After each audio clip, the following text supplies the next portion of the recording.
আমি যে এখন বিয়ে করব না এই কথাটা আমি আমার মাকে পরিষ্কার হবে আজকে বলেই দিলাম। তো ভাই লোক, এর আগে ভিডিওতে তোমরা দেখছিলে আমার দিদা মেয়ের ফটো নিয়ে আসছিল আমাকে দেখানোর জন্য, আর আমার দিদা যে আমার সাথে এরকমটা করবে আমার জানা ছিল না। কিন্তু বন্ধুরা এখন আমি ভাবছি আমি কারো হেল্প না নিয়ে আমি নিজের কাজ নিজেই করি, কারণ আমি যত দেরি করব অতটাই আমার পরে প্রবলেম হবে। তাই আমি ভাবলাম মার মাথাটা একটু ঠান্ডা হলে আমি মার সাথে কথা বলবো। আর তারপর মা যা বললো, তোর বিয়ে করতে সমস্যাটা কই? আর এই কথা শুনে তো আমার মন একদম ভেঙেই গেল গা। তারপর আমি আমার মাকে জিজ্ঞাসা করি, দিদা যে মেয়ের ফটো নিয়ে আসছে ওটা কে? তোর দিদা যে ফটোটা দেখাইছে ওই মেয়েটার সাথে আমি বিয়ে দিব।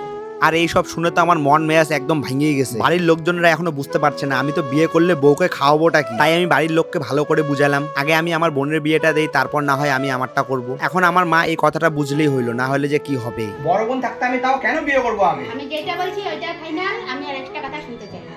তোমাদের সবকিছু মন মানতে চলবে নাকি?